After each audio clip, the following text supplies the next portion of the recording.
Este ano na SPAU, no exame de Historia da Arte, tedes que estudiar esta obra. Nos referimos á portada de Praterías. Estilo románico pleno.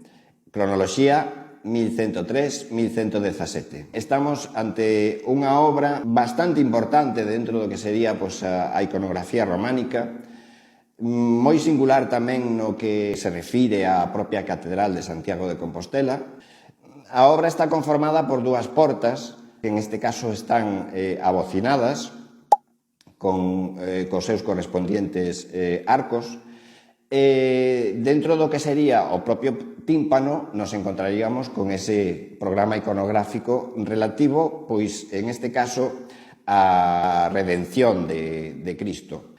Si nos poñemos en frente da porta, no tímpano dereito estaríamos falando da natureza humana de Cristo e, sobre todo, temas relativos á paixón de Cristo. Aí vemos, por exemplo, o tema da flaxelación, o tema do cirineo, o tema da coronación de espiñas.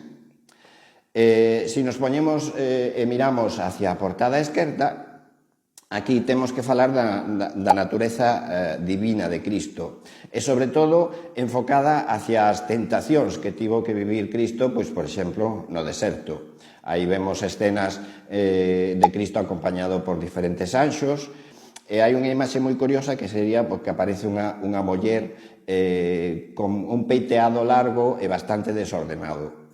Según as fontes que miremos ou estudiemos, se referirán a que esa muller alude ao pecado orixinal ou ben nos teríamos que ir hacia o Códice Calistino, que falaría da muller adúltera.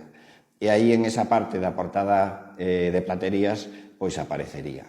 Vedes que está todo moi relacionado co tema do pecado e sobre todo das tentacións.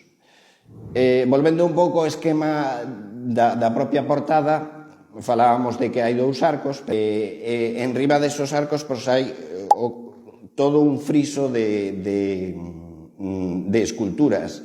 Esas esculturas estaban na antiga fachada da zabachería que sufriu un incendio e foron recolocadas en esta portada de Praterías. Por enriba dese friso de figuras teríamos un dato curioso: aparecen dous arcos polilobulados que teñen orixen hispano-musulmán. Para finalizar, quero que vos fixedes en esta figura que aparece no marxe esquerdo da propia portada, nun dos laterais, que é a imaxe do rei David. Esta imaxe, que é de comezos do século XII, é moi significativa a nivel de iconografía románica e aparece, xa digo, o rei David sedente, tocando ou tañendo unha especie de laúd.